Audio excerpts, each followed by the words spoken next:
فرشتہ نور سے پیدا کیا گیا ہے، وہ پاک ہے، وہ اللہ کے کسی حکم کی خلاف ورزی کر ہی نہیں سکتا. لا یعصون اللہ ما امرهم ویفعلون ما یؤمرون.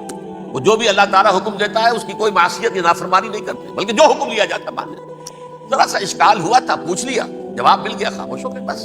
لیکن عزازیل نامی ایک جن تھا، جو ایک تو جن ہونے کی نسبت سے فرشتوں سے کچھ نہ کچھ مماثلت تھی، قرب تھا. دوسرے یہ علم میں، زہد میں، عبادت میں اتنا اونچا تھا، اتنا اونچا تھا، اتنا اونچا تھا کہ یہ ملائکہ ہی کے صف میں شامل ہو. اس نے عالم بغاوت بلند کر دی. جب حکم دیا گیا کہ سجدہ کرو آدم کو، اب یہ دیکھیے کس قدر یہ اہم مضمون ہے. اور آپ سوچ رہے ہیں یہ باتیں آج پہلی مرتبہ ہمیں اس طرح سنائی جا رہی ہیں. یہ باتیں تو علم میں آتی نہیں. وجہ کیا ہے؟ آپ کو دلچسپی نہیں. جدید تہذیب نے ان چیزوں کی اہمیت کو زیرو کر دیا. قرآن میں اہمیت کا کیا عالم ہے؟ 7 جگہ یہ مضمون قرآن میں آیا کہ فرشتوں کو ہم نے حکم دیا سجدہ کرو آدم کو، سب نے سجدہ کیا. فسجد الملائکۃ کلھم اجمعون، سارے کے سارے، کل کے کل، سب نے مل کر سجدہ کیا آدم. اللہ کے حکم کی فوراً تعمیل کر دی. الا ابلیس ابا واستکبر وکان من الکافرین. ابلیس نے نہیں کیا، انکار کیا، استکبار کیا، گھمنڈ کیا. اور اس کو سورہ کہف میں بیان کر دیا گیا. یہ اس لیے کہ وہ اصل میں جنات میں سے تھا، اگرچہ شامل تو تھا فرشتوں میں اس وقت. کان من الجن ففسق عن امر ربہ، وہ اصل میں جنات میں سے تھا. اس وجہ سے وہ اپنے رب کے اس فیصلے کے خلاف کھڑا ہو گیا، سرکشی تھی. یہ معاملہ اتنا اہم ہے، اب آپ سمجھیے کہ 7 مرتبہ سورہ بقرہ، سورہ اعراف، سورہ حجر، سورہ بنی اسرائیل، سورہ کہف، سورہ طٰہٰ، سورہ صاد، 6 مکی صورتوں میں ذکر ہے یہ، اور ایک مدنی صورت سورہ بقرہ.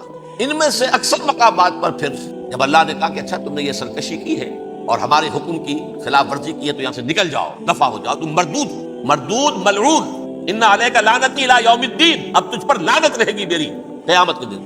اس نے کہا اچھا پروردگار پھر مجھے ذرا مہلت دے، رب فانظرنی الی یوم یبعثون، قیامت تک میری زندگی طویل کر دے. فذهب فانک من المنظرین، کہہ دیا اچھا جاؤ، تمہاری یہ درخواست بھی ہم نے قبول. انہوں نے کہا پروردگار اب میں اس آدم کو بھی گمراہ کر کے چھوڑوں گا اور آدم کی نسل کو تباہ کر کے چھوڑوں.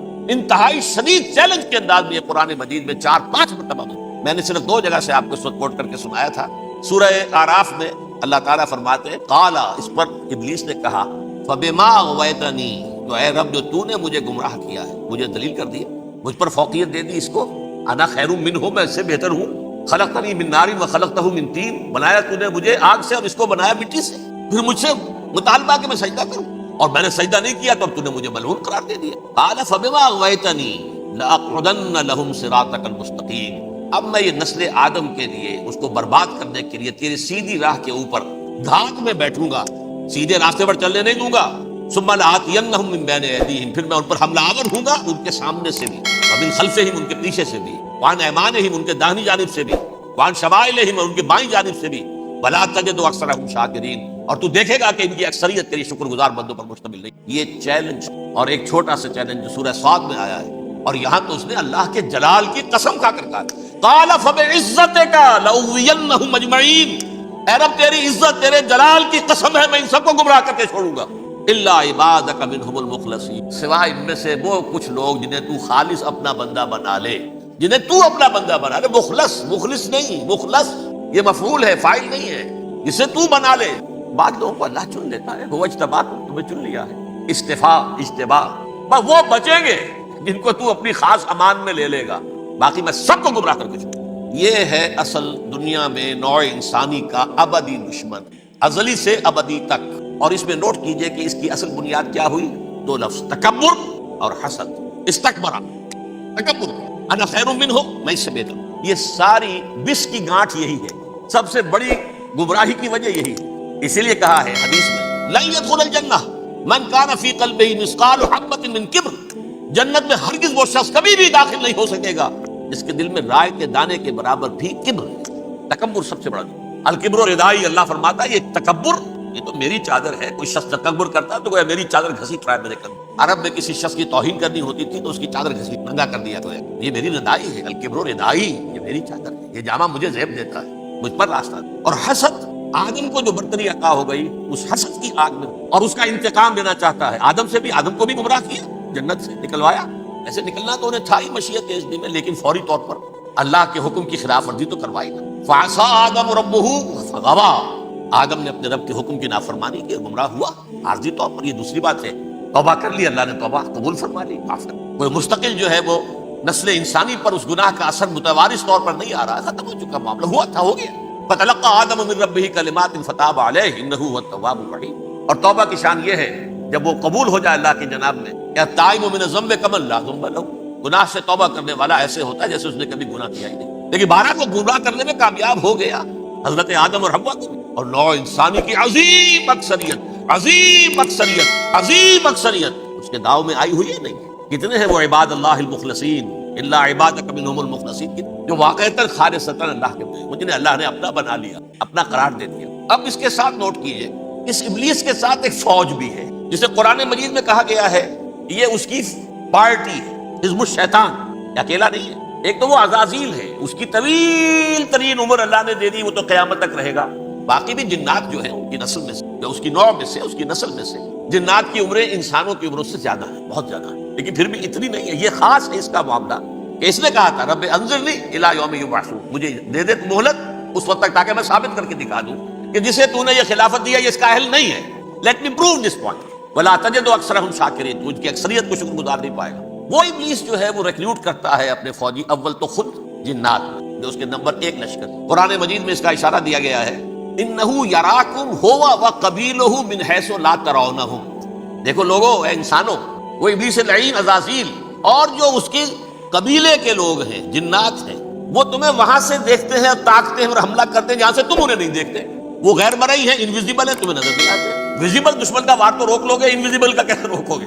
انہو یراکم ہوا وقبیلہ، اکیلا ہی نہیں ہے وہ تو تمہیں تاکتا ہے، تم پر حملہ کرتا ہے، گھات میں لگ کر جو ہے تمہارے اوپر حملہ کرتا ہے، وہ بھی اور اس کے ساتھ اس کے قبیلے کے لوگ، جنات بھی، من حیث لا ترونہم، جہاں سے کہ تم انہیں نہیں دیکھتے۔ لیکن اس کے علاوہ وہ انسانوں میں سے بھی ریکریوٹ، رنگ روٹ تو برپا کر، وہ جو ہے ان کو اپنے پاس رکھتا ہے فوج کے۔ جس کی سب سے بڑی مثال کیا ہے؟ سورہ مجادلہ میں اللہ تعالیٰ نے منافق، حالانکہ وہ کون تھے؟ بظاہر حضور کا کلمہ پڑھنے والے، حضور کے پیچھے نماز پڑھنے والے، اسلام کا دعویٰ کرنے والے، ان کو اللہ فرماتا ہے اولئک حزب الشیطان الا ان حزب الشیطان هم الخاسرون، یہ شیطان کی پارٹی کے لوگ ہیں۔ وہاں مقابلے میں آیا ہے اولئک حزب اللہ الا ان حزب اللہ هم المفلحون، یہ دو پارٹیاں ہیں، حزب اللہ اللہ کی پارٹی جو اس کے مخلص بندے ہیں وہ اللہ کی پارٹی، اور جو شیطان کے مرید بن گئے اس کے ہاتھ پر بیعت کر لی، لہذا وہ اس شیطان کی پارٹی کے لوگ ہیں، چاہے وہ انسان ہو چاہے جن ہو۔ تو انسانوں میں سے بھی اس کے حزب میں، اس کی پارٹی میں اس کے ایجنٹ ہیں، اور بہت، بلکہ بہت سے تو ایسے ہیں کہ جو جنات کے بھی کان قطر دیں، ان کو بھی شیطنت سکھا دیں، پڑھا دیں۔ لیکن اب ایک بات سمجھیے، ایک دنیا میں نسل اور قوم بھی ایسی ہے جو ایک خاص وقت سے بحیثیت مجموعی من حیث القوم ابلیس کی ایجنٹ بن، وہ کون ہے؟ وہ یہودی۔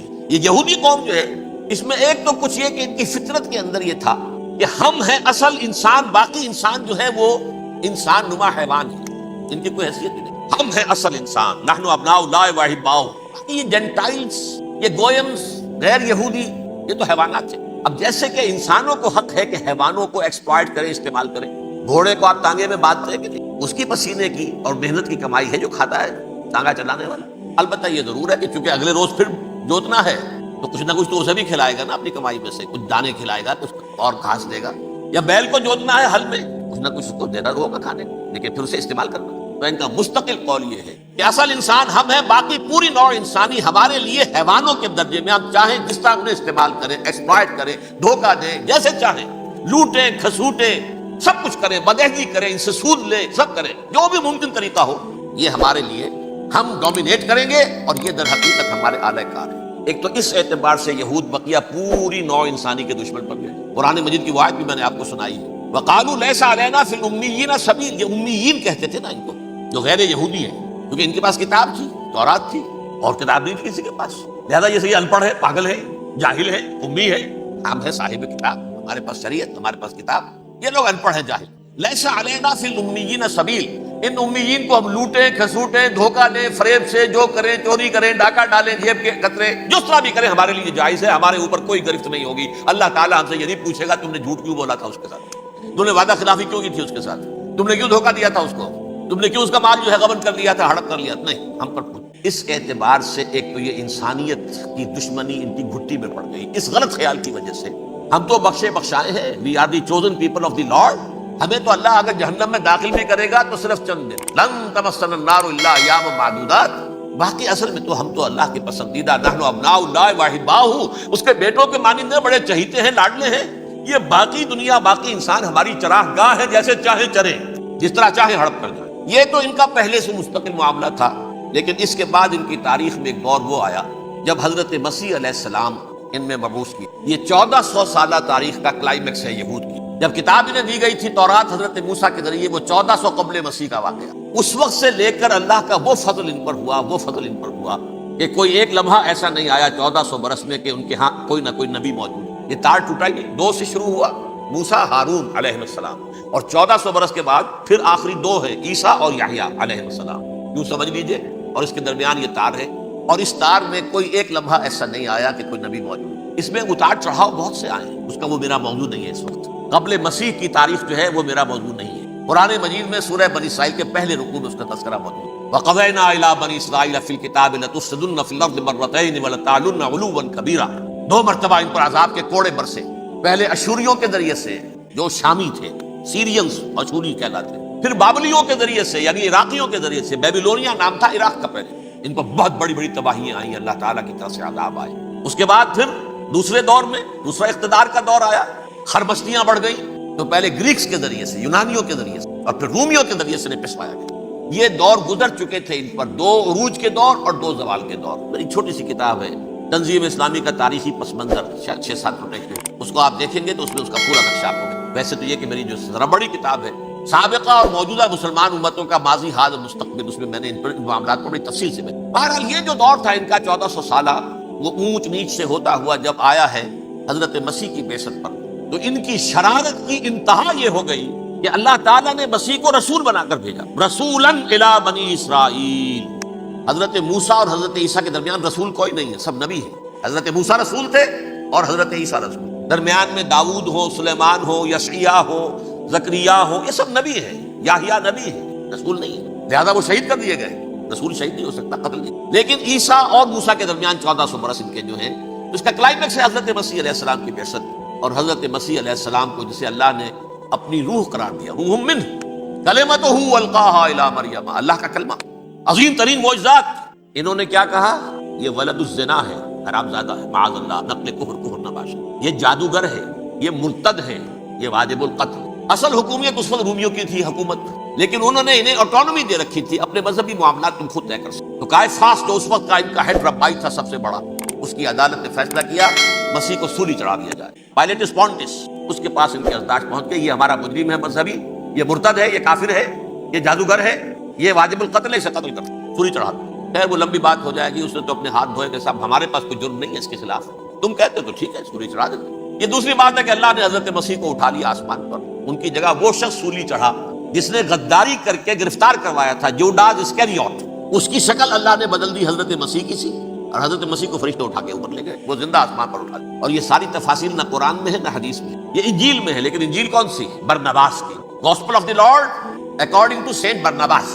یہ حواریین مسیح میں سے تھے، لیکن عیسائی ان کو تسلیم نہیں کرتے، ان کی بائبل کو صحیح نہیں مانتے، کینونیکل نہیں مانتے۔ 100 انجیلیں تھیں، 104 تھیں، جن میں سے 4 چنی ہیں انہوں نے، یہ متی اور جان اور مرقس مارکس، یہ ہے، تو یہ 4 انجیلیں ہیں، انہوں نے تسلیم کی کہ یہ کینونیکلز ہیں، یہ تو ہیں حقیقی، باقی جو ہے 100 اس کو وہ تسلیم نہیں۔ ان میں سے ایک ہے یہ برناباس، اس میں یہ تفسیر کہ اللہ تعالیٰ نے اس شخص کی، جیوڈاس کی، یہودا جیوڈاس اس کو انگریزی میں کہتے ہیں، اس کی شکل بدل دی حضرت مسیح کی سی، وہ گرفتار ہوا، وہ سولی چڑھا، وہ غدار تھا، غداری کی سزا اسے ملنی تھی، وہ مل گئی۔ حضرت مسیح کو فرشتے 4 اٹھ رہے ہیں، جس کوٹڑی میں حضرت مسیح مقیم تھے، ایک باغ کے اندر وہ کوش تھے، اس کی چھت پھٹی ہے، 4 فرشتے آئے ہیں، حضرت مسیح کو اٹھا کر لے گئے ہیں، چھت برابر ہو گئی ہے، اس کے بعد وہ شخص پکڑا گیا۔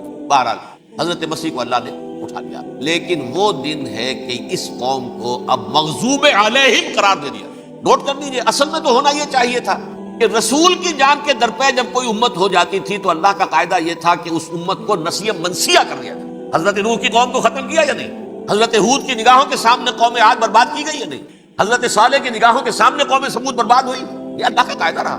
سدوم اور عمورہ کی بستیاں حضرت لوط علیہ السلام جہاں بھیجے گئے، مدین کا علاقہ جہاں حضرت شعیب بھیجے گئے، آل فرعون جن کی طرف موسیٰ کو بھیجا گیا، سب ہلاک کر دیے، کیونکہ رسولوں کے بارے میں اللہ کا، نبیوں کے بارے میں یہ بات نہیں ہے۔ نبی آیا، اس نے دعوت دی، جس نے مان لیا اچھا کیا، اپنے لیے اچھا کیا، نہیں مانا اس کی اپنی جو ہے آپ برباد ہو گئی، دنیا میں کوئی فیصلہ اس کا نہیں۔ لیکن رسولوں کا معاملہ یہ ہوتا ہے کہ دنیا میں وہ اللہ کی عدالت بن کر آتے ہیں، مانو گے تو بچو گے، نہیں مانو گے ہلاک۔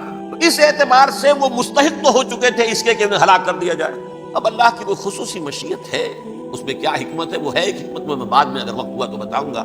فیصلہ یہ کیا اللہ نے کہ حضرت مسیح کو تو اٹھا لیا زندہ، اور ان کی رسی ابھی مزید دراز کر دی، کہ ان کو ابھی مہلت دے دی کہ تمہیں آخری استیصال، جس کو عذاب اکبر کہتا ہے قرآن، سورہ سجدہ جو حضور ہر جمعے کی پہلی رکعت میں فجر میں پڑھتے تھے، وَلَنُذِيقَنَّهُم مِّنَ الْعَذَابِ الْأَدْنَىٰ دُونَ الْعَذَابِ الْأَكْبَرِ لَعَلَّهُمْ يَرْجِعُونَ، چھوٹے چھوٹے عذاب اور ایک بڑا عذاب، جبکہ قوم بالکل برباد، نسیم منسیہ، کَأَلَّمْ يَغْنَوْا فِيهَا، ایسے ہو جائیں جیسے کوئی تھے ہی نہیں آبادیاں، لا يُرَىٰ إِلَّا مَسَاكِنُهُم، اب ان کے مسکن نظر آتے ہیں، مکین نظر نہیں آتے۔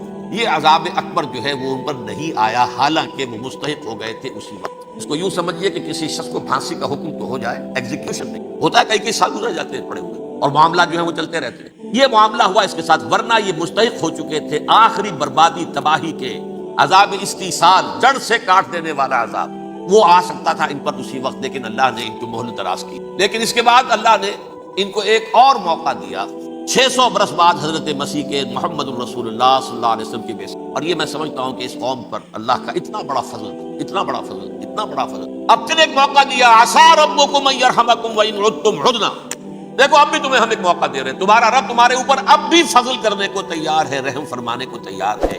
ان ھذا القرآن یہدی للتی ہی اقوم، اس قرآن کے سائے میں آ جاؤ، یہ شاہدرا ہے ہدایت میں آنے کا، اس میں داخل ہو جاؤ، محمد کی تصدیق کرو صلی اللہ علیہ وسلم، دامن محمدی میں آ جاؤ، اب بھی ہم تمہارے گناہ بخش دیں۔ لیکن نہیں، اس قوم نے حضرت محمد صلی اللہ علیہ وسلم کی دشمنی کی کمر کسی، اور اب یوں سمجھیے اس تاریخ سے لے کر آج تک یہ گٹھ جوڑ ہے۔ ظاہر بات ہے کہ ابلیس کا بھی اصل دشمن اب کون ہے، یا ہدف کون ہے، ٹارگٹ کون ہے؟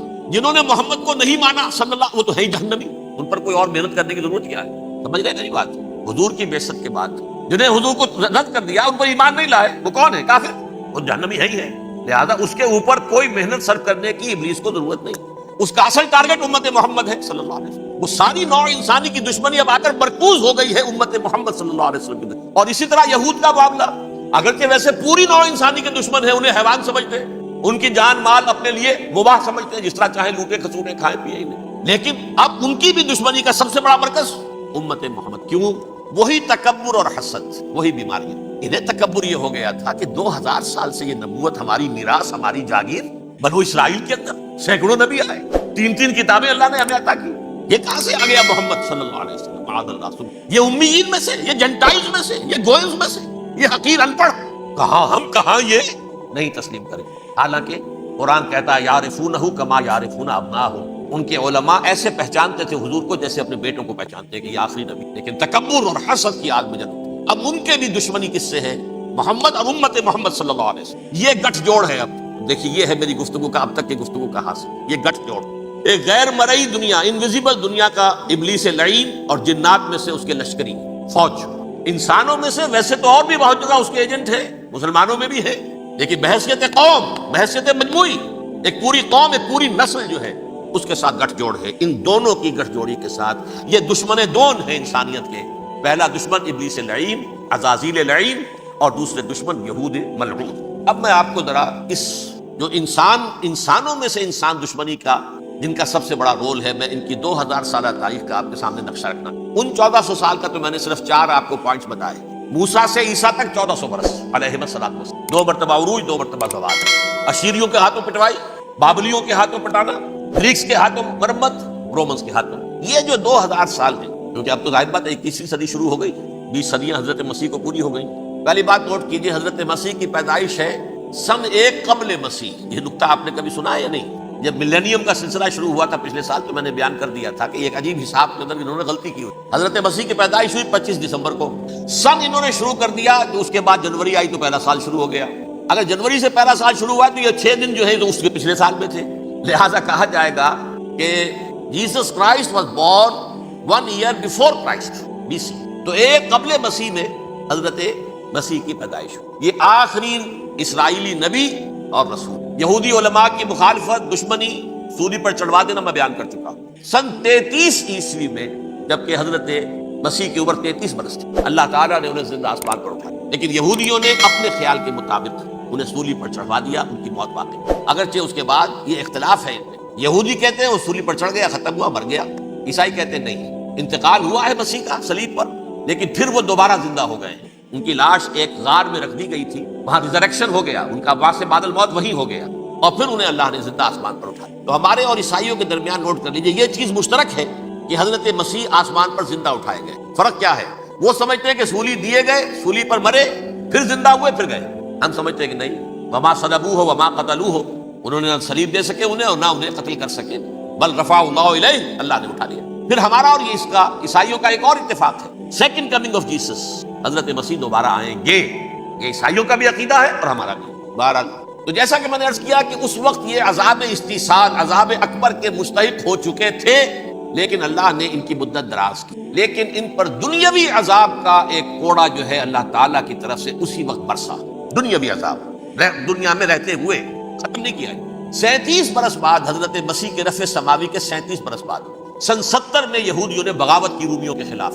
رومی ٹائٹس جنرل تھا ایک، اس نے پھر جو حملہ کیا، 1,33,000 یہودی ایک دن میں قتل کیا یروشلم، اور ہیکل سلیمانی گرا دیا۔ وہ ہیکل پہلے بھی گرا تھا، پہلے 1400 سال کے دوران میں بھی نبوکدنضر نے گرایا تھا، لیکن پھر اس کے 150 سال بعد انہوں نے دوبارہ بنا لیا تھا، اس لیے وہ اسے سیکنڈ ٹیمپل کہتے ہیں۔ پہلا ٹیمپل جو حضرت سلیمان نے بنایا تھا، نبوکدنضر نے گرا دیا 587 قبل مسیح میں، پھر دوبارہ انہوں نے 150 سال کے بعد بنا لیا۔ وہ اس تاریخ کا حصہ ہے، میں نے جس کے بارے میں آپ کو تفصیل نہیں بتائی۔ اس میں یہ ہوا سن 70 میں وہ گرا دیا گیا، وہ آج تک گرا پڑا ہوا ہے۔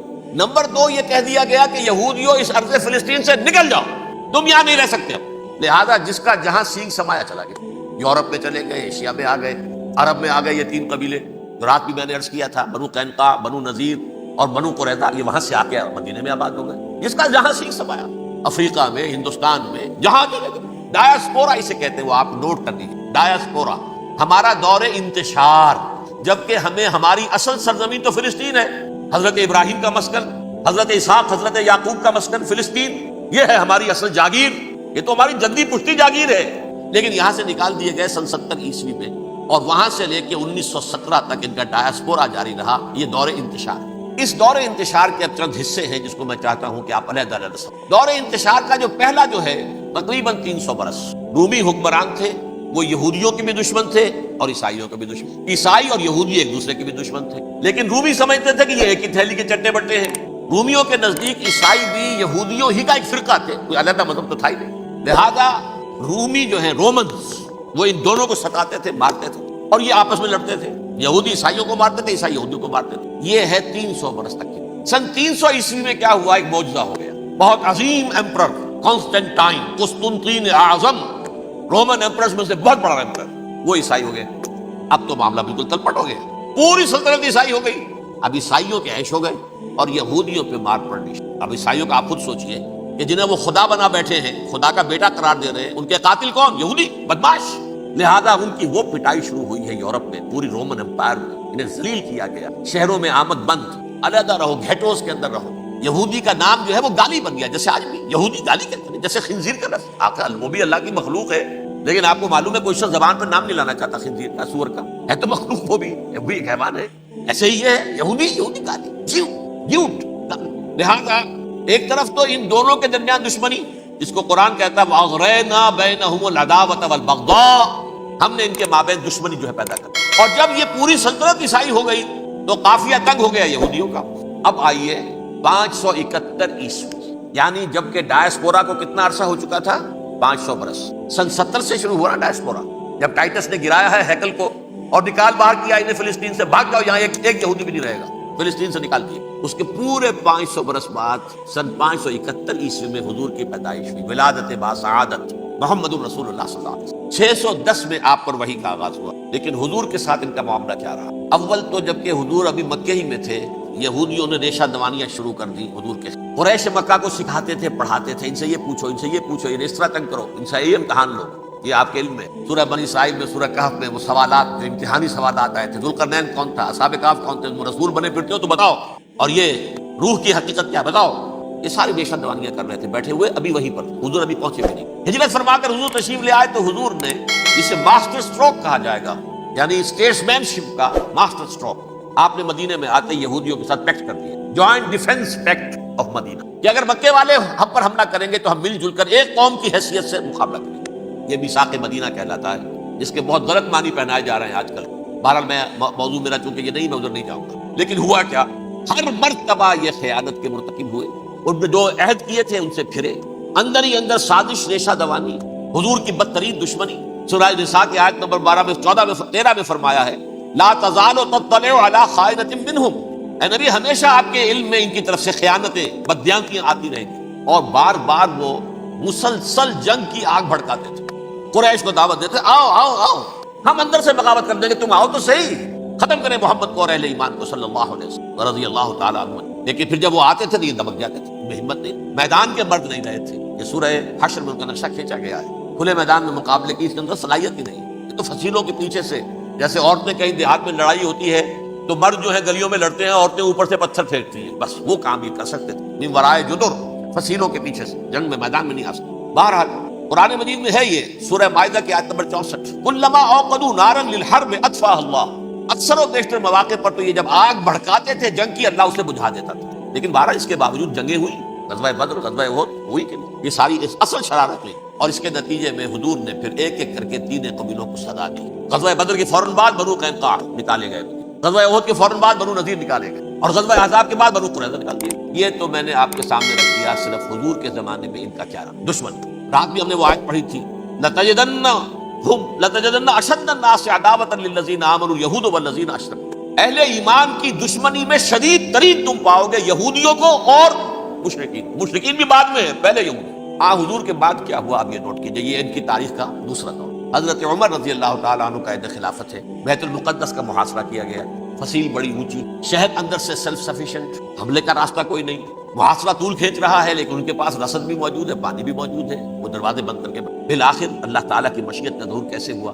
ان کے کچھ علماء آئے فصیل پر، کہا دیکھو مسلمانوں تم قیامت تک بھی یہاں پڑے رہو گے محاصرہ کر کے، ہمارا یہ شہر فتح نہیں ہوگا۔ ہاں ایک درویش بادشاہ کے ہاتھوں یہ شہر فتح ہونا ہے، لیکن تمہارے اندر ہمیں وہ نظر نہیں۔ ابو عبیدہ بن الجراح رضی اللہ تعالیٰ عنہ امین هذه الامہ، تو فوراً ذہن گیا وہ درویش بادشاہ مدینے میں بیٹھا ہوا ہے عمر رضی اللہ تعالیٰ، اب ایک اور عمر بھی ہے جو قندھار میں بیٹھا ہے، نقشہ کوئی ہے، ساتھ ہی کی حد تک کوئی اپنی آنکھوں سے دیکھ کوئی اس کا۔ عمر اول عمر ثانی تھے عمر بن عبد العزیز، اب ایک اللہ کے فضل سے اللہ تعالیٰ ایدہ اللہ بنصرتہ، اللہ تعالیٰ ان کی نصرت فرمائے، دشمنوں کو ان کے مقابلے میں نیست و نابود کرے۔ انہوں نے ریکویسٹ بھیج دی کہ حضور تشریف لائیے، یہ شہر فتح ہو جائے گا۔ وہ ہے سفر تاریخی، اتنا طویل سفر، تقریباً 700 میل، ایک اونٹ، ایک خادم، ایک منزل میں امیر المومنین اوپر بیٹھے، خادم آگے چل رہا ہے، اگلی منزل پہ خادم اوپر بیٹھا ہے، امیر المومنین آگے جا رہے ہیں۔ اور جب پہنچے ہیں تو وہ باری تھی خادم کی، انہوں نے ہاتھ جوڑ دیا حضور خدا کے لیے تم کیا کہیں گے لوگ، وہ میرا برا حال کر دیں گے، تمہیں شرم نہیں آئی؟ امیر المومنین پیدل آگے چل رہے ہیں نکیل پکڑ کر، اور تم بیٹھے ہو اوپر براجمان ہو۔ حضرت عمر فرمایا الدور دورک، نہیں باری تمہاری، بیٹھ۔ اس حال میں پہنچے ہیں، اور پھر یہ کہ ابو عبیدہ بن الجراح آئے ہیں، استقبال کیا ہے تو دیکھا ہے اس حال میں چلے آ رہے ہیں، عمر نکیل پکڑے ہوئے چلے آ رہے ہیں، اور کہتے ہیں کہ کہیں کیچڑ ویچڑ تھا، جوتے خراب ہو گئے تو وہ بھی اتار کے ہاتھ میں پکڑے ہوئے، کپڑے تو تھے ہی پھٹے ہوئے۔ انہوں نے کہا بھی حضرت ابو عبیدہ نے دیکھیے یہ بڑا متمدن ملک ہے، بڑا مہذب علاقہ ہے، یہ آپ ذرا حلیہ اپنا دوست فرما دیں تب جا کے پیش ہوں، ہم آپ کو کریں گے۔ آپ نے فرمایا نحن قوم اعزنا اللہ بالاسلام، ہم وہ قوم ہیں جنہیں اللہ نے عزت دی ہے اسلام کے ذریعے سے، کپڑوں کے ذریعے سے، دولت کے ذریعے سے۔ اسی حال میں گئے ہیں، اوپر سے انہوں نے کھڑے ہو کر نشانیاں دیکھی ہیں، اپنی کتابیں کھولی، ہاں یہ وہی ہے، اچھا لو جی سرنڈر، شہر تمہارے ہاتھ، خون کا ایک قطرہ نہیں بہا اور بیت المقدس فتح ہوا۔ لیکن اس وقت حضرت عمر نے ایک نرمی یہ کی کہ یہودیوں کے لیے بھی اسے اوپن سٹی قرار دے دیا، یہ احسان عظیم حضرت عمر کا۔ اس سے پہلے یہودی آ ہی نہیں سکتا تھا، داخل ہی نہیں ہو سکتا تھا، وہاں وہ آ کر وزٹ نہیں کر سکتا تھا، زیارت نہیں کر سکتا تھا اپنے مقدس مقامات کی۔ حضرت عمر نے یوں سمجھیے کہ تقریباً 550 برس کے بعد ان کے لیے راستہ کھولا ہے کہ ہاں تم آ سکتے ہو، زیارت کر سکتے ہو۔ لیکن یہ عیسائیوں نے لکھوایا معاہدے کے اندر، انہیں یہاں آپ آباد ہونے کی اجازت نہیں دیں گے، لیکن کب وزٹ دی پلیسز، دیکھیں زیارتیں کریں اور جائیں۔ یہ معاہدہ حضرت عمر کا ہے رضی اللہ عنہ، جو پھر خلافت راشدہ کے بعد بنو امیہ نے بھی اس کو آنر کیا، بنو عباس نے کیا، پھر جو ہمارے یہ ترکوں میں اندر خلافت آئی تو ترک خلفاء نے بھی اس معاہدے کی پوری پابندی۔ فلسطین میں آ سکتے ہیں یہودی صرف زائرین کی حیثیت سے، وہاں آباد نہیں۔ اب آئیے اگلا دور آیا حضرت عثمان کا دور خلافت۔ یہ ہے وہ وقت کہ اب یہود نے امت مسلمہ کی پیٹھ میں چھرا کر، وہ کیسے؟ ایک یہودی عبداللہ ابن سبا اسلام کا لبادہ اوڑھ کر آ گیا، معاشرے کا جائزہ لے لیا، ان میں بنو ہاشم اور بنو امیہ میں جو پرانی کشاکش تھی اس کے کچھ نہ کچھ جراثیم باقی ہیں، اگر ان کو ذرا بھڑکا دے تو مسلمانوں میں انتشار کر۔ کہا یہ عثمان کون ہے؟ یہ تو بنو امیہ میں سے ہے، یہ حق تو بنو ہاشم کا ہے، خلافت ان کے پاس ہونی چاہیے، محمد کے تو رشتہ دار وہ ہے صلی اللہ علیہ وسلم۔ عوام الناس کے اندر بات پھیل گئی۔ پھر ایک بڑی سازش کے انداز میں حضرت عثمان کے خلاف پروپیگنڈا، حضرت عثمان کے جو عاملین تھے، گورنر تھے، ان کے خلاف پروپیگنڈا، اور ایسی ہوشیاری کرتے تھے کہ کوفے میں کوفے کے حاکم کے خلاف کچھ نہیں کہنا، اجی مصر میں یہ ہو رہا ہے، اجی شام میں یہ ہو رہا ہے، اجی یہ جو عثمان ہے وہ یہ کر رہا ہے، یہ ظلم ہو رہا ہے، یہ لوٹ مار ہو رہی ہے، یہ خیانتیں ہو رہی ہیں۔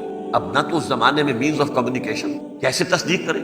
افواہیں تو آپ آج کراچی کے اندر شروع ہو جائے تو پتہ نہیں چل سکتا کسی کو کہ کیا اس میں صداقت ہے کیا نہیں، اور بری بات جو ہے فطرت انسانی کی کمزوری ہے وہ فوراً قبول کرتا ہے، کسی کے بارے میں اچھی بات ماننے کو تیار نہیں ہوتا لیکن بری بات تو فوراً تیار۔ بہرحال یہ فتنہ انہوں نے اٹھایا، حضرت علی کی الوہیت کا فتنہ اٹھایا، حضرت عثمان کے خلاف الفتنۃ الکبریٰ برپا کیا، حضرت عثمان شہید ہوئے۔ اس کے بعد 5 برس تک مسلمان ایک دوسرے کی گردنیں کاٹتے رہے، باہمی خانہ جنگی، امت کو وہ زخم لگایا ہے جو آج تک جس سے خون رس رہا ہے۔ یہ شیعان عثمان اور شیعان علی تھے جو بعد میں پھر سنی اور شیعہ ہو، اور آج تک فتنہ کس نے جگایا؟ ایک عبداللہ ابن سبا اور اس کے قارئ نے، شیطان کا ایجنٹ، اور انسانوں میں سے بھی اس کے جو بھی حواریین تھے اور شیطانوں کے اندر سے بھی تھے، انہوں نے بھی اس آگ کو بھڑکایا۔ یہ آپ سوچ لیجئے کہ یہ کس نے وہ زخم لگایا؟ یہودی۔ اگلا دور آیا، خلافت راشدہ ختم ہوئی، بنو امیہ کا بھی دور کافی گزر گیا۔ طارق ابن زیاد 712 عیسوی میں حملہ کرتے ہیں اسپین اس وقت عیسائیت کا بہت بڑا گڑھ، بڑے کٹر ترین عیسائی جو ہے وہ اسپین میں، لہذا یہودیوں کی وہاں بہت پٹائی ہوتی تھی، بہت پٹائی ہوتی ہے، میں بتا چکا ہوں، دشمنی تھی ان کی چلی آ رہی تھی عیسائیوں کے ہاتھوں یہودیوں کی، وہ تو سن 300 عیسوی سے ایمپرر کانسٹنٹائن کے بعد سے شروع ہو گئی تھی۔ اس حوالے سے یہودیوں نے اس وقت چالاکی یہ برتی، کچھ راستے واسطے بتائے، کچھ مدد کی طارق ابن زیاد کی۔ طارق ابن زیاد نے انہیں اپنا محسن سمجھا، ہسپانیہ فتح ہو گیا تو یہودی چونکہ محسنین کی فہرست میں آ چکے تھے، انہیں بہت اقتدار نصیب، بڑی سپورٹ مسلمانوں نے، ان کے بڑے بڑے علماء جو ہیں اسی دور کے اندر پیدا ہوئے، بڑے بڑے تھنکرز ان کے اسی دور میں پیدا ہوئے۔ بن گوریون جو کہ ایک وزیر اعظم تھا اسرائیل کا، اس نے یہ لکھا ہے اپنی کتاب میں، Muslim Spain was the golden era of اور ڈائسپورا، وہ ڈائسپورا جو 70 عیسوی سے شروع ہوا تھا اور 1917 عیسوی تک جاری رہا ہے، اس میں سے گولڈن ایرا ہمارا جو تھا وہ مسلم اسپین تھا، ہسپانیہ میں بیٹھ کر ہم عیش کی۔ لیکن وہاں سے انہوں نے اور جو کچھ کیا، یہ تو داستان کے تو بہت سے گوشے ہیں، لیکن میں جس اسٹریٹ لائن میں چل رہا ہوں اس کے اعتبار سے ایک بات سمجھ گئی، وہاں بیٹھ کر انہوں نے اب عیسائیت کی پیٹھ میں چھڑا ہوگا، پروٹیسٹنٹ مذہب پیدا کیا، تقسیم کر، جیسے شیعہ سنی کی تقسیم عبداللہ ابن سبا، رومن کیتھولک اور پروٹیسٹنٹ کی تقسیم یہودی علماء۔ ہوتا کیا تھا؟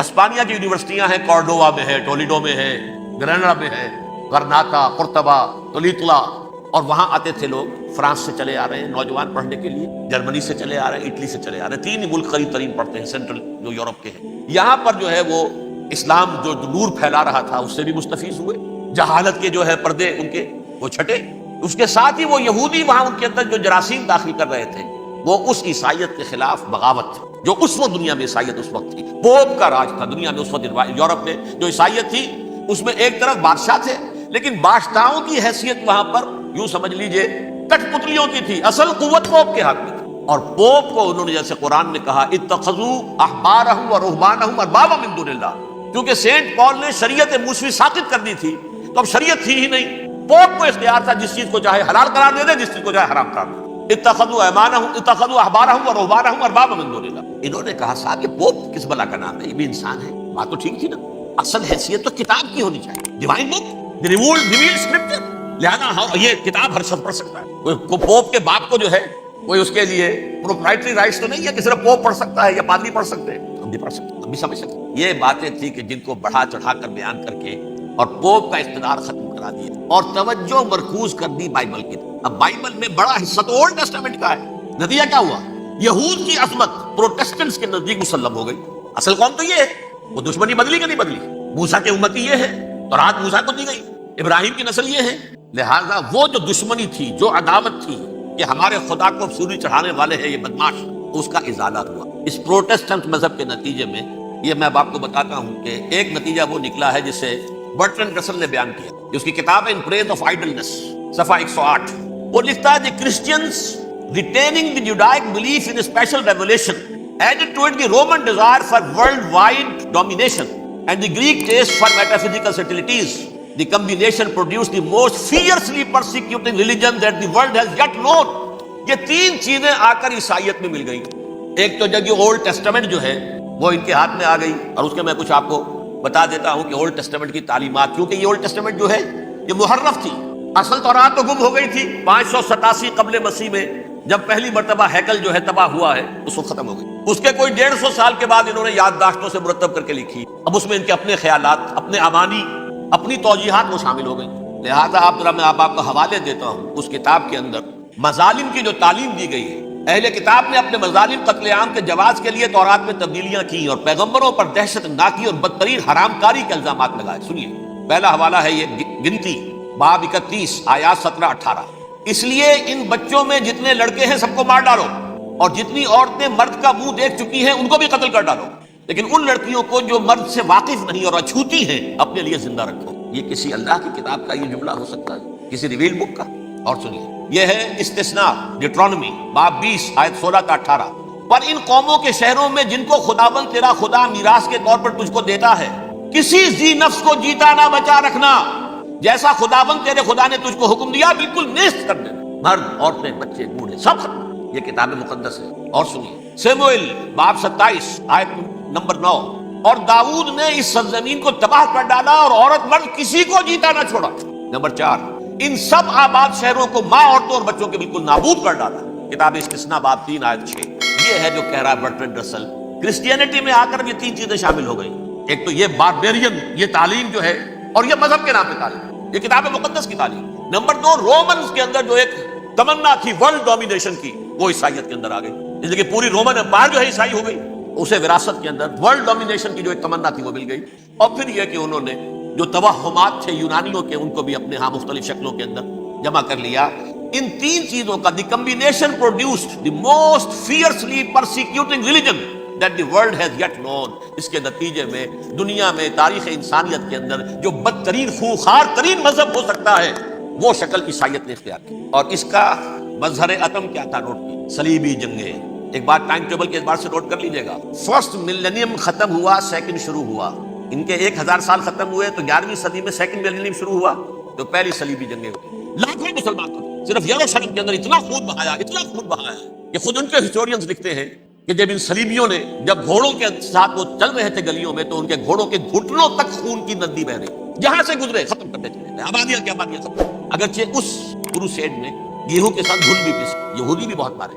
یہ فرانس سے، جرمنی سے جب یہ کروسیڈرز آ رہے تھے 3000 میل کا سفر طے کر کے آئے تھے. سوچیے اربن ثانی پوپ جو تھا آگ لگا دی تھی اس نے پورے یورپ کے اندر. شرم سے ڈوب مرو، تمہارے مقدس علاقے مسلمانوں کے ہاتھ میں. انفیڈلز، یہ کافر، یہ مرتد، یہ ملحد. مسیح جہاں پیدا ہوا، مسیح کو جہاں سولی دی گئی وہ کہاں ہے؟ ان کے ہاتھ میں. وہ آگ لگائی ہے 3000 میل کا فاصلہ طے کر کے. یہ جو تباہی میں تاریخ انسانی میں ایسی بربریت کی کوئی مثال. اور یہ ان کے اپنے ہسٹورینز لکھتے ہیں شکل کے بارے میں. ایسے محسوس ہوتا ہے جیسے ان کی گردنیں جھکی جا رہی لکھتے ہیں. آپ آگے چلیں. یہ جو بغاوت ہوئی پوپ کے خلاف، اس میں نوٹ کیجئے تاریخی اعتبار سب سے پہلے بغاوت کرنے والا ملک انگلستان تھا. اس نے اپنا چرچ علیحدہ بنایا، چرچ آف انگلینڈ. تو پوپ سے رشتہ منقطع. The first Protestant kingdom in Europe was England. اسی سے رشتہ جوڑی west white Anglo Saxon Protestants. ان میں اولیت کا شرف کسے حاصل ہے؟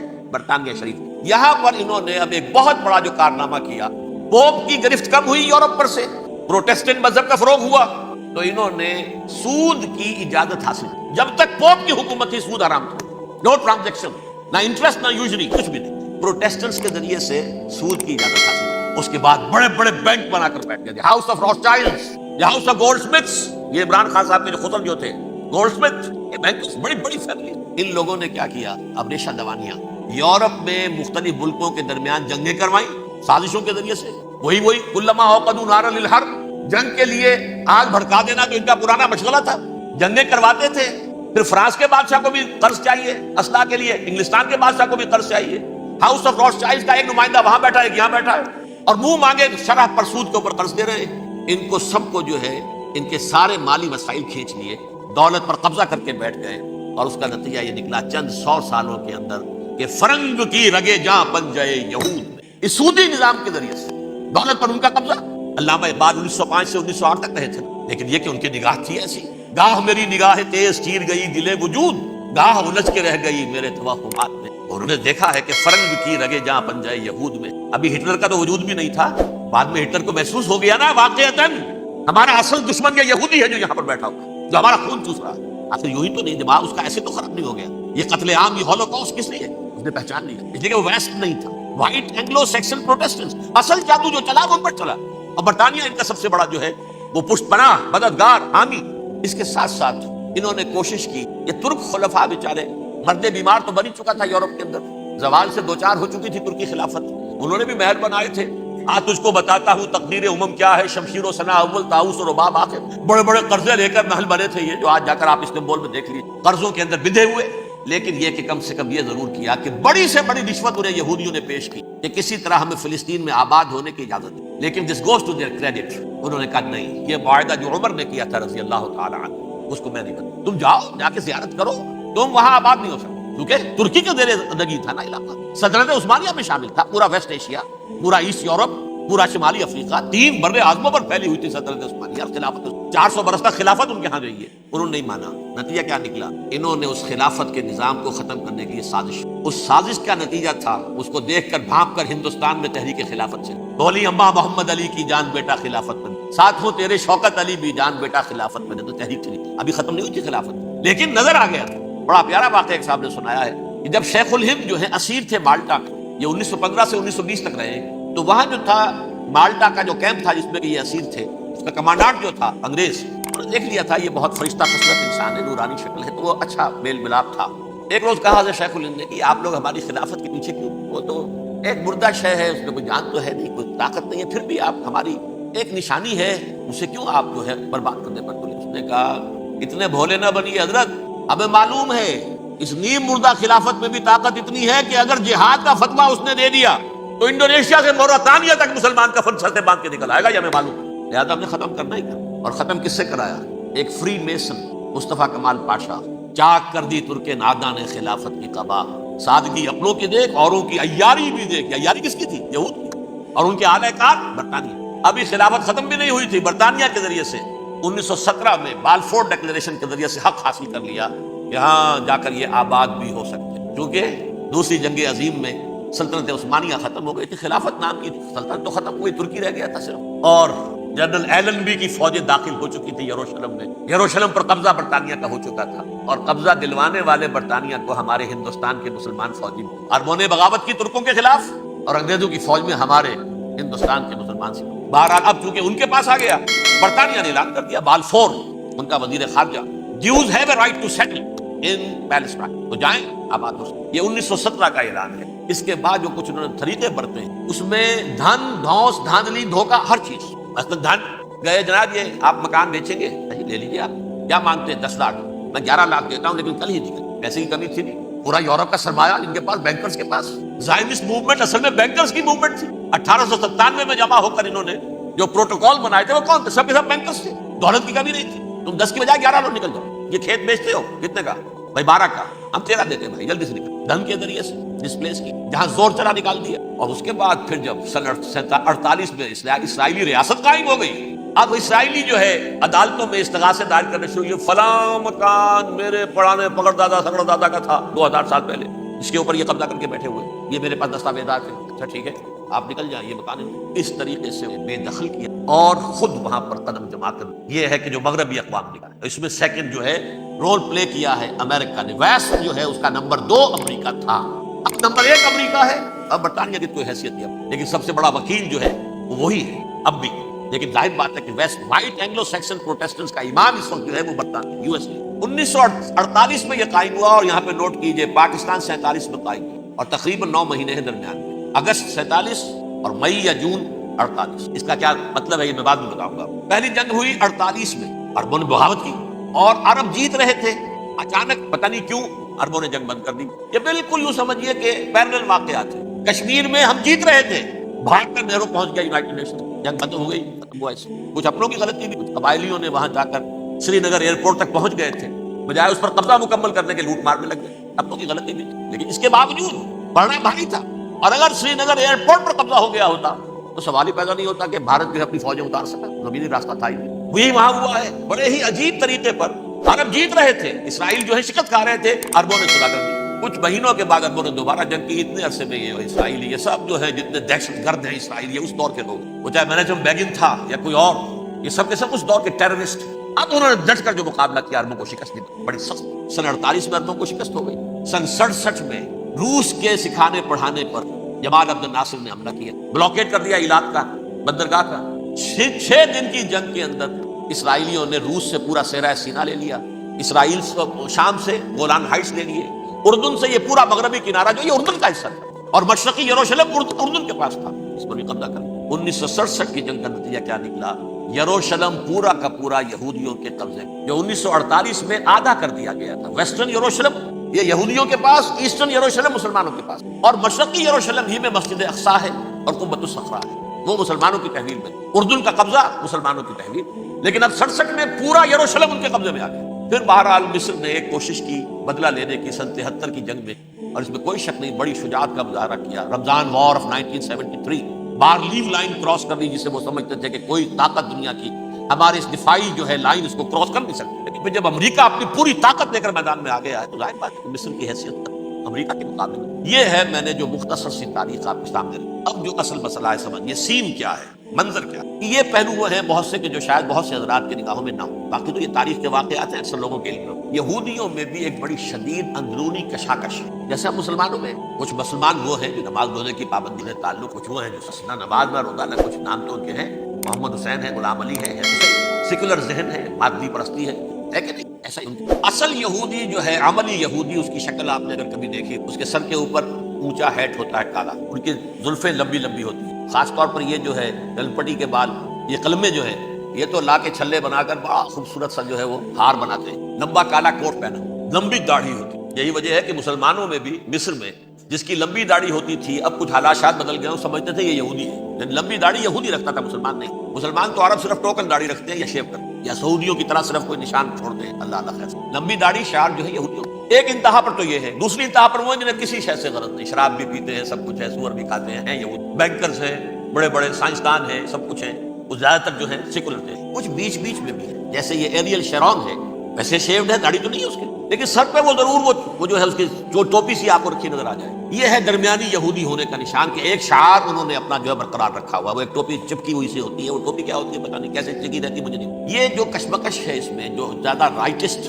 اور لیفٹسٹ کی کہہ لیجیے، سیکولر اور مذہبی لوگوں کی کشمکش ہے، ان کے درمیان ایک کشاکش جو ہے اس کو سمجھ لیجیے کہ ایک چیز تو ان دونوں کے درمیان قدر مشترک ہے، پوری دنیا کی مالیات پر ہم تسلط کریں گے، قبضہ کریں گے، ڈومینیٹ کریں گے، لوگوں کو ہم بنا کر رکھ دیں گے حیوان، ملٹی نیشنل کمپنیاں ہوں گی، انہی کا راج ہوگا، انہی کی حکومتیں ہوں گی، انڈسٹری انہی کے ہاتھ میں ہوگی، لوگ یا مزدوروں کی حیثیت سے کام کریں گے، یا تھوڑے سے مینیجرز ان میں سے بھی ہم لے کر کچھ تنخواہیں ان کو بھی دے دیں گے، باقی سود کے ذریعے سے ملائی ہم کھینچتے رہیں گے، مکھن ہمارے پاس آتا رہے گا۔ ورلڈ ڈومینیشن، اکنامک ڈومینیشن، یہ تو دونوں کے نزدیک متفق ہے، سیکولر بھی چاہتے ہیں اور جو مذہبی یہودی وہ بھی چاہتے ہیں۔ اس کے بعد ایک اختلاف ہے، مذہبی یہودی یہ کہتا ہے ہمیں گریٹر اسرائیل بنانا ہے، اور گریٹر اسرائیل وہ سارے علاقے ہیں جو ان کی تاریخ میں اسرائیل سلطنت کا حصہ رہے۔ حضرت یوسف کے زمانے میں یہودی جا کر آباد ہوئے مصر میں، جو ڈیلٹا کا علاقہ ہے، زرخیز ترین علاقہ جو جوشن کا علاقہ، وہ کہتے ہیں وہ ہمارا ہے، کئی سو برس ہمارے ہیں، سرائے سینا ہمارا ہے،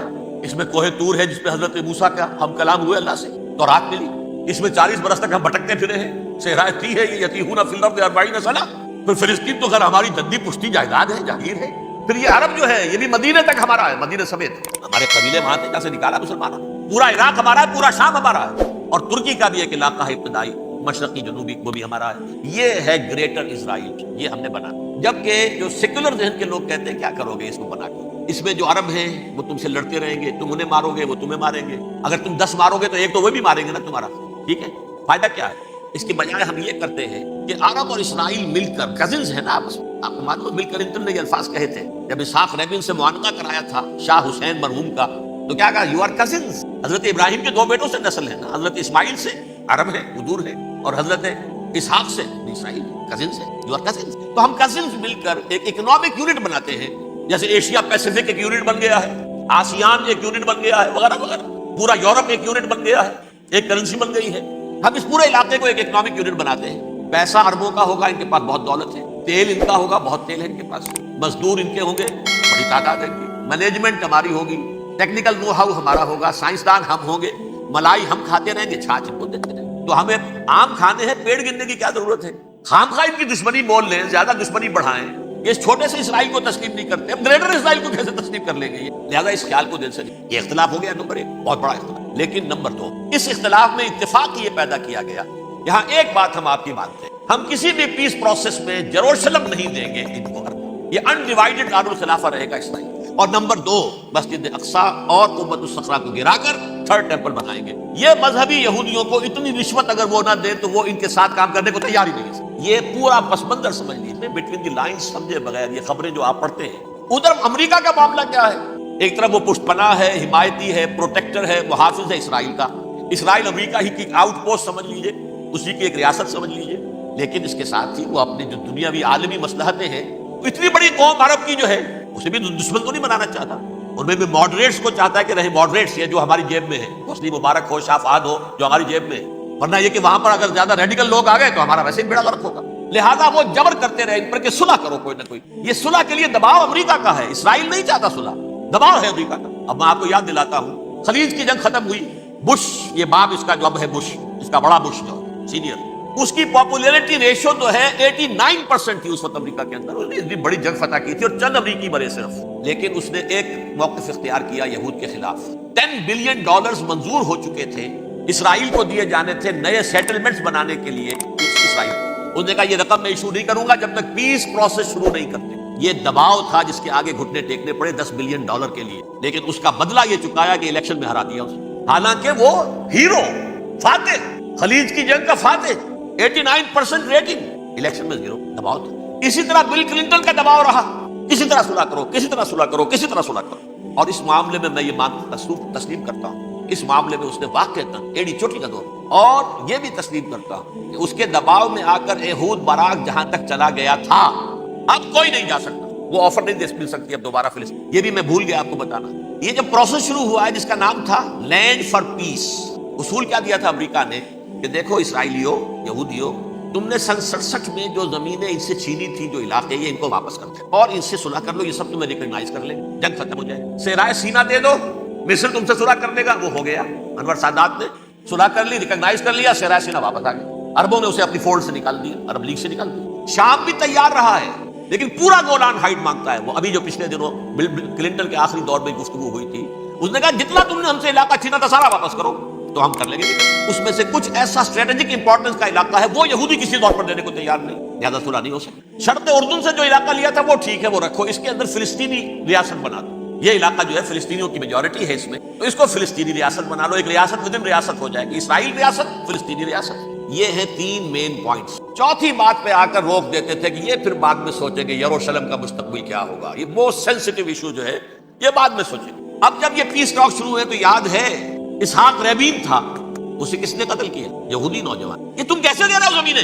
ہمیں تو اور لینی ہے، تم نے سینا واپس کر دیا، ہمیں تو جشن کا پورا علاقہ لینا ہے، مصر کا سارا فرٹائل ایریا جو ہے وہ لینا ہے اس سے، تم گولان ہائٹس دے رہے ہو، ہمیں پورا شام لینا ہے، لہٰذا تم کیسے کرو؟ لینڈ فار پیس، پیس اور نو پیس، نو لینڈ، نبی نے واپس نہیں، ہمیں تو اور لینی۔ کس نے قتل کیا؟ یہودی نے، فلسطینی نے تو نہیں قتل کیا۔ ایہود بارہ کی بات میں آپ کو بتا رہا ہوں، یہ یہاں تک چلا گیا کہ اسرائیلی ریاست بھی ہم فلسطینی ریاست بھی مان لیں، یروشلم بھی، مشرقی یروشلم دے دیں گے تمہارا اقتدار۔ البتہ یہ جو احاطہ ہے جس میں جنوب میں مسجد اقصی ہے اور ذرا شمال کی طرف ہے قبۃ الصخرہ۔ قبۃ الصخرہ آپ جانتے ہیں، جب بھی ٹیلی ویژن پر یروشلم سے کوئی خبر آ رہی ہے تو پیچھے وہ بڑا سا مینار کو گنبد نظر آتا ہے سنہرا، یہ وہ جگہ ہے چٹان، ٹیمپل ماؤنٹ۔ یہ پہاڑی تھی پہلے، جیسے کوہ صفا، کوہ مروہ کیا رہ گئی، کبھی پہاڑیاں تھی۔ کوہ صفا کے اوپر چڑھ کر حضور نے نعرہ لگایا تھا وا صباحا، اب کیا ہے وہ کوہ صفا بیچارہ، وہ تو ایک چھوٹی سی علامت ہے، کچھ پہاڑیاں سے دکھائی دیتی، اس کے اوپر بھی گنبد ہے۔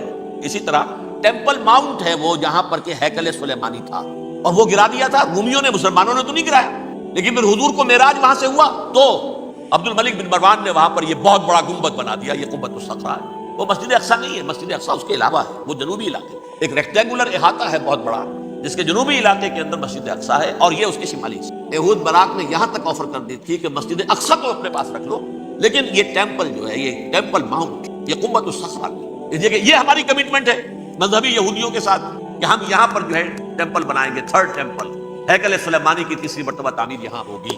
لیکن ظاہر بات ہے فلسطینی کیسے مان لیں، مسلمان کیسے مان لیں؟ یہ ہے وہ چیز کہ جس کی وجہ سے وہ سارا معاملہ ناکام ہوا۔ ویسے مجھے یقین ہے کہ اگر فلسطینی مان بھی لیتے تبھی یہودی جو ہے جس طریقے سے اسحاق ریبین کو اس نے قتل کر دیا تھا تو یہ اس کو بھی، یہود باراک کو بھی قتل کر دیتے، اور وہ کسی صورت تسلیم نہ کرتے کہ یہ یروشلم جو ہے یہ انڈیوائیڈڈ سٹی نہ رہے بلکہ ڈویژن ہو جائے اس کی، اور صرف مغربی حصہ ہمارے پاس رہ جائے اور مشرقی جو ہے عربوں کے پاس کبھی بڑھ جائے۔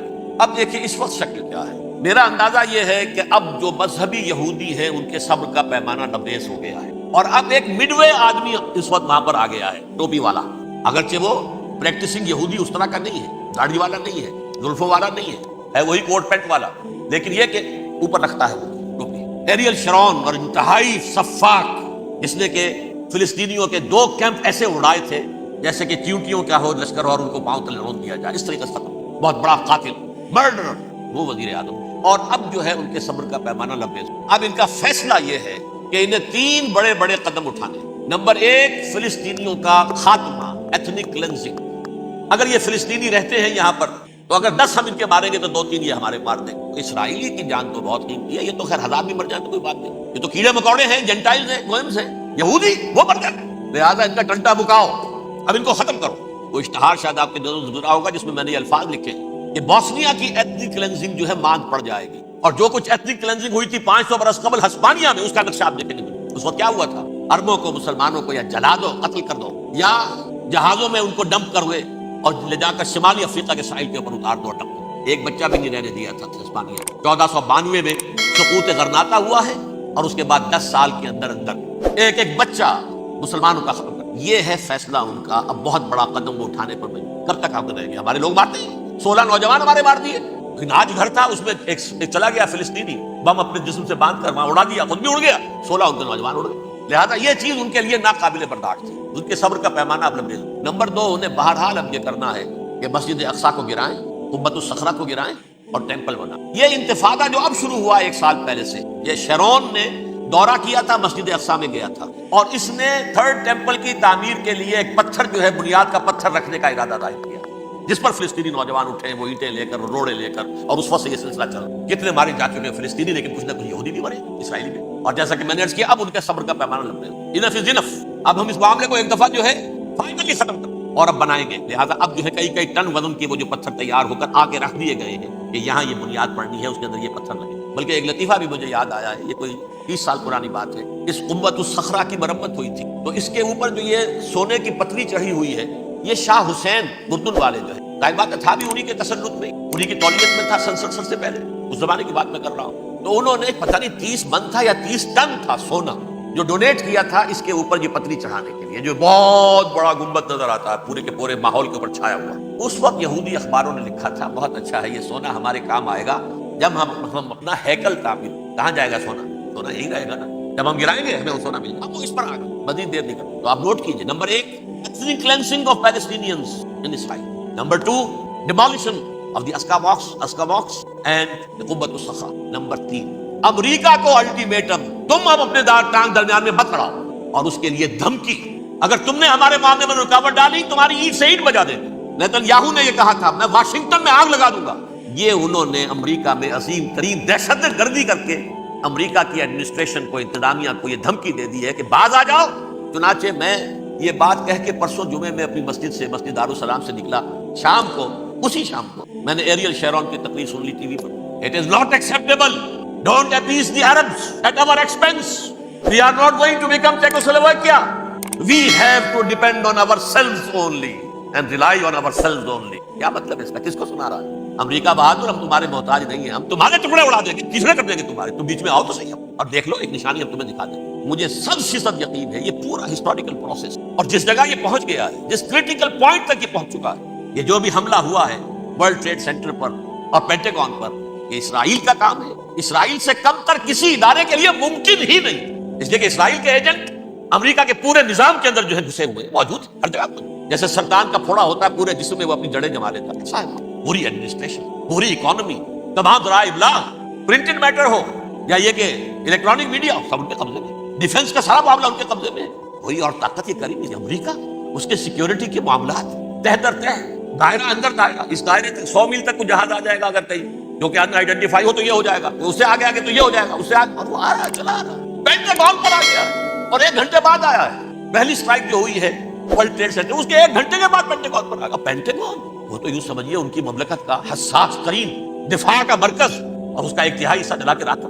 انہوں نے یہ دھمکی دی، لیکن اس سے ان کے پیش نظر مقاصد کیا تھے؟ اس دہشت گردی کے 3 مقاصد۔ فوراً اس کا رخ موڑ دینا اسامہ اور اس کی القاعدہ کی طرف، امریکہ غصے میں لائل بھبوکا ہو کر فوراً اقدام کرے، اور ایک طرف تو اسامہ اور ان کے ساتھ طالبان کا ٹنٹا مقابلہ، اور دوسری طرف چونکہ پاکستان الائی ہے اور پاکستان کے عوام جو ہیں وہ طالبان کے ہمدرد ہیں، وہ اگر اٹھے تو ان کا بھی بیڑا کر، ایک تیر سے دو شکار تو ادھر ہو جائے، جو مستقبل میں انہیں خطرہ ہے۔ 1967 کی جنگ کے بعد جبکہ انہوں نے فتح کا جشن منایا تھا یہودیوں نے، تو انہوں نے پیرس میں جو ایک جشن منایا ہے، وہاں بن گوریون کی تقریر یہ تھی، ہمیں کسی عرب ملک سے کوئی خطرہ نہیں، کوئی اندیشہ نہیں، ہمیں اندیشہ اگر ہے تو صرف پاکستان سے۔ یہ ہے وہ بات جو میں نے کہی تھی، نکتہ کیا ہے کہ سائملٹینیسلی کیوں وجود میں آئے ہیں یہ دو ملک۔ مشیت ایسڈی میں پاکستان کا رول یہ ہے، حدیث میں آتا ہے ما انزل اللہ من دائن الا انزل له دواء، اللہ نے کوئی بیماری ایسی نہیں اتاری اس کا کہ توڑ اور دوا پیدا نہ کی۔ اسرائیل کا توڑ پہلے پیدا کی، جیسے بچے کی ولادت بعد میں ہوتی ہے، ماں کی چھاتیوں میں دودھ پہلے پیدا ہو جاتا، یہ اللہ کی فطرت، اللہ کا خطرہ انہیں ہے تو ہم سے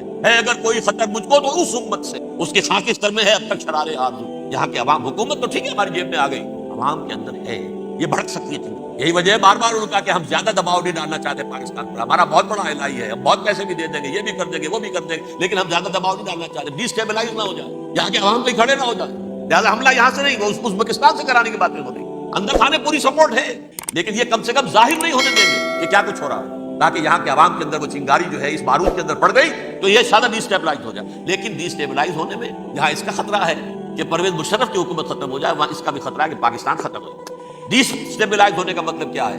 بھارت کو واک اوور دے سکتے، جاؤ گھس جاؤ، پولیس ایکشن کرو، جہاں آپ امن نہیں رہا ہے ہم امن قائم کرنے آ جائیں، یا یونائٹڈ نیشنز کی فوج K4 آ جائے یہاں پر امن قائم کرنے، اور ہماری جو ایٹمی صلاحیت ہے وہ تو ویسے ہی برباد ہو۔ ایک چیز تو ان کے پیش نظر یہ تھی، اس میں تو اللہ تعالیٰ نے کچھ تھوڑی سی عافیت، ان کا خیال تھا کہ غصے میں آگ بھبوکا ہو کر افریقہ جو ہے بھوکے شیر کی طرح ٹوٹ پڑے گا، لیکن وہاں وہ اپنے باپ کی طرح کولیشن بنانے کی فکر ہو گئی اسے۔ کولیشن بنتے بنتے تو وقت لگتا ہے، بستی بسنا کھیل نہیں، بستے بستے بستی، دل کا اجڑنا سہل صحیح، بسنا سہل نہیں ظالم، بستی بسنا کھیل نہیں۔ کولیشن بناتے بناتے نیٹو بھی پھدکنے لگا تھا کہ ہمارے پاس انہوں نے کچھ ثبوت دیے ہی نہیں ابھی تک، کوئی کسی نے کچھ اور کہا، سعودی عرب نے بھی کہہ دیا ہمارے اڈوں سے آپ جہاز اڑا کر حملہ نہیں کریں گے وغیرہ وغیرہ۔ اس چکر میں ایک تو وقت نکل گیا اور روس نے فوراً ہی ان پر آیا ہو گیا، یہ تو ہمارے ساتھ کیا ہی اسرائیل نے ہے، لیکن یہ بات لیک نہیں کرنا چاہتا۔ میں نے خود سنا اور بھی بہت لوگوں سے کہا کہ یہ باقاعدہ اسٹیٹ ڈپارٹمنٹ کی طرف سے ٹی وی پر، CNN پر، BBC پر یہ اعلان آیا کہ یہ جو انویسٹیگیشنز ہو رہی ہیں اس حادثے کی تحقیقات کی، اس کی معلومات لیک کیوں ہو رہی ہیں؟ لیک نہیں ہونی چاہیے۔ کیوں؟ اسامہ کے خلاف اگر کوئی ثبوت ہے لیک ہو جائے 1000 مرتبہ، کسی کو کوئی نقصان ہے؟ یہ کون سا تھا؟ کون سا لیکیج ہے جسے روکنا مقصود ہے؟ وہ تو ہمارا متمنا ہے، ہمارا بیٹا ہے، وہ کر رہا ہے، اس گھر کو آگ لگ گئی گھر کے چراغ سے، but they have given a message to the United States of America, ہمارے راستے میں اب مت ڈال، ہم پر دباؤ نہ ڈال، don't appease the Arabs at our expense, یہ الفاظ ہیں شیرون کے، ان کی خوشامد، ان کو خوش کرنا، ان کو پسند کرنا، ان کو راضی کرنا ہماری کوشش پر۔ جیسے سلوواکیہ کے اوپر قبضہ جو ہے جرمنی کا ہٹلر کا تسلیم کر کے تم نے اس کو بڑھاوا دے دیا تھا اس وقت، ایسے ہی تم چاہتے ہو ہمیں بھی سلوواکیہ بنا دو، اب نہیں بنے۔ یہ ہے اصل میں صورتحال۔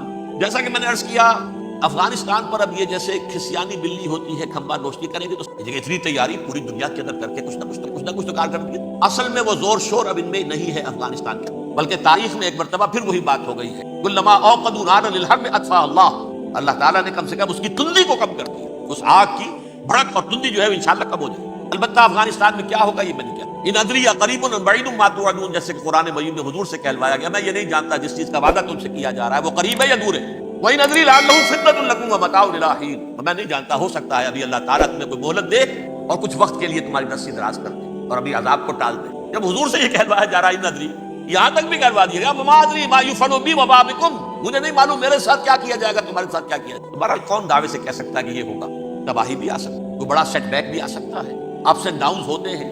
احیاء اسلام کا پروسیس چل رہا ہے، لیکن احیاء پروسیس میں حضور کے زمانے میں بھی غزوہ بدر میں ایک دفعہ گراف جو ہے چلا گیا تھا آسمان پر، تو غزوہ احد میں وہ بہت نیچے بھی تو آ گیا، مسلمانوں کے حوصلے پست بھی ہو گئے، بلا تہنوا ولا تحزنوا وانتم الاعلون ان کنتم مؤمنین، یہ تشفی دینی پڑی تھی، گھبراؤ نہیں، ڈرو نہیں، ان یمسسکم قرح فقد مس القوم قرح مثلہ، اگر تمہیں کوئی چرکا لگا ہے تو تمہارے دشمنوں کو اس سے بڑا چرکا لگ چکا 1 سال پہلے، انہوں تو ہمت نہیں چھوڑی، 1 سال کے بعد دوبارہ ہو گئے حملہ آور تم پر، تم کیوں دل چھوڑتے؟ وہ سیٹ بیک آ سکتا ہے، اور یہ بھی ہو سکتا ہے، اور اللہ کرے کہ ہو جائے، وہ واقعہ فیل بھی پیدا ہو سکتا ہے، اللہ تعالیٰ چڑیوں کے ذریعے سے اور ان کی چونچوں اور ان کے پنجوں کی کنکریوں کے ذریعے ہاتھی والوں کو برباد کر سکتا۔ الم تر کیف فعل ربک باصحاب الفیل الم یجعل کیدہم فی تضلیل وارسل علیہم طیرا ابابیل ترمیہم بحجارۃ من سجیل فجعلہم کعصف مأکول، کھایا ہوا بھوسا جگالی کر کے جب نکلتا ہے جیسے ہوتے ہیں، ایسا پورا لشکر کر دیا۔ اللہ تعالیٰ کر سکتا ہے، وہ اعلیٰ کل شیء قدیر، اسے ہر شے کی قدرت حاصل ہے۔ لیکن اصل بات جو ہے میں آپ کو بتانا چاہتا ہوں، یہ ہے سائیڈ ایشو، اصل ایشو ہے فلسطین کا جو شروع ہونے والا ہے، بھٹی دہکے گی وہاں۔ ظاہر بات ہے کہ اگر کوئی بہت بڑا اقدام ہو جاتا ہے فلسطینیوں کے خلاف اور اگر واقعتاً مسجد اقصیٰ اور مسجد قبۃ الصخرہ گرا دیے جاتے تو طوفان اٹھے گا عالم عرب. یہ حسنی مبارک ہو یا شاہ خالد ہو یا کوئی اور ہو، یہ نہیں روک سکتے طوفان. نوجوان خون اٹھے گا، غیرت اور جو بھی حمیت ہے. مسلمان ان پڑھ سے ان پڑھ اور بالکل بے دین، وہ بھی مسجد کی حرمت پر کٹ مرنے کو تیار ہو جاتا ہے. مسجد تو بنا دی شب بھر میں ایمان کی حرارت والوں نے، من اپنا پرانا پاپی ہے، برسوں میں نماز ہی بننا سکتا. وہ چاہے کانپور کی مسجد سے مسلمانوں نے جانے دی، چاہے وہ شہید گنج کی مسجد تھی مسلمانوں نے جانے دی، چاہے نماز نہ پڑھتے ہو، لیکن یہ جو حرمت اور یہ جو حمیت یہ غیرت ہے، اس سے جو طوفان اٹھے گا یہ ہوگا اس ملحمۃ العظما، اس کی طرف پیش رفت ہو. کتاب الملاحم سے احادیث کے حوالے سے کہ جن جنگوں کا حوالہ دیا حضور نے، پیشن گوئی کی ہے، اس کا نقطہ آغاز تھا خلیج کی جنگ. صدام حسین نے اسے کہا تھا یہ مدر آف وارز ہے، ام المحارب، یہ ایک جنگ نہیں ہے. اس کا نقشہ بھی حدیث میں موجود، پیشن گوئی موجود، اس وقت بھی ہم نے شائع کی. لیکن اس میں جو جنگ اب ہونے والی وہ الملحمۃ العظما. ملحمہ کسے کہتے ہیں؟ لحم گوشت کو کہتے ہیں. اور قصائی کی دکان کو عربی میں ملحم کہتے ہیں، جہاں گوشت کے ٹکڑے کیے جاتے ہیں. آج کل مشینوں سے ہوتے ہیں، اب جو ہے وہ ہاتھ سے چھریوں سے نہیں ہوتے، لیکن ٹکڑے ہو رہے ہوتے ہیں، جسموں کے چیچڑے اڑ رہے ہوتے ہیں. ملحمہ یہی لفظ استعمال کیا تھا حضرت سعد ابن عبادہ نے رضی اللہ تعالی عنہ یوم فتح مکہ. ان کے دل میں تھا کہ اب ہم انتقام لیں گے ان عربوں سے، ان قریش سے. الیوم یوم الملحمہ، الیوم یوم الملحمہ، یہ کہتے ہوئے جا رہے تھے. ایک خاص کیفیت، آج ہے گوشت کے ٹکڑے اڑانے کا دن. حضور سے کہا کہ چلیے جا کر کے ساتھ تو یہ کہہ رہے ہیں الیوم یوم الملحمہ، الیوم یوم الملحمہ. حضور نے فرمایا نہیں، ان سے کہو جا کر الیوم یوم المرحمہ، الیوم یوم المرحمہ، آج رحمت کا دن ہے، آج تو میں ان سب کو معاف کروں گا. لا تثریب علیکم اليوم، میں تم سے وہی بات کہہ رہا ہوں جو میرے بھائی یوسف نے کہی تھی اپنے بھائی سے. اذهبوا فانتم الطلقاء، جاؤ تم سب کے سب آزاد. وہ ملحمہ ہے جس کو کہ حضور نے حضرت معاذ بن جبل رضی اللہ تعالیٰ عنہ کی روایت ہے، اس میں سے جو ابو داؤد میں روایت آئی ہے اس میں الملحمۃ العظما، عظما مؤنث ہے اعظم کا. آپ کہتے ہیں جنگ عظیم اول، جنگ عظیم دوم. عظیم کا باب ہو گیا اعظم، سب سے بڑا، اور اس کا مؤنث ہے سب سے بڑی، عظما. الملحمۃ العظما، سب سے بڑی لڑائی. میرے نزدیک یہ وار کے معنی میں نہیں، بیٹل کے معنی. انگریزی میں یہ دو لفظ علیحدہ ہے، وار، بیٹل. وار سالوں کو محیط ہوتی ہے، بیٹل کسی ایک خاص جگہ پر کی لڑائی ہوتی ہے. حضور کے اور قریش کے درمیان 6 سالہ وار تھی، جنگ تھی. لیکن battles, battle of Uhud, battle of Badr, یہ بیٹلز لڑائیاں. تو عظیم ترین جنگ شاید اس اعتبار سے نہ ہو جیسے کہ ورلڈ وار 1 اور ورلڈ وار 2، یعنی اس کی وسعت کا اتنا معاملہ نہیں اور طوالت کا نہیں. لیکن جو لڑائی جو ہے بیٹل ہونی ہے، جس کو کہ یہ لوگ، یا کیونکہ میں نے کہا تھا شروع میں کہ سرما ہے میری آنکھ کا خاک حجاز و ہول قدس. نیو ٹیسٹمنٹ کی آخری کتاب ہے the book of revelation, revelation of saint John. اس میں آرمگیڈون کہا گیا ہے. ہر مجدون، یہ عبرانی لفظ ہے، ہر کہتے ہیں اونچی جگہ کو، سطح مرتفع. مجدون میگیڈو، میگیڈو ایک وادی ہے، مرتفع، وادی مرتفع. یہ ہے واقع لبنان، اسرائیل اور شام کے درمیان جو ٹکڑا، جو ٹرائنگل بنتی ہے، یہ ہے. یہاں پر بڑی جنگ لڑی جائے گی اور یہ جنگ صلیب ہوگی جو کہا ہے بش نے، یہ جنگ صلیب. سیکنڈ ملینیم شروع ہوئی تھی تو پہلی صلیبی جنگ ہوئی تھی. تھرڈ ملینیم شروع ہوا ہے، یہ سیکنڈ صلیبی جنگ ہے، یہ کروسیڈ.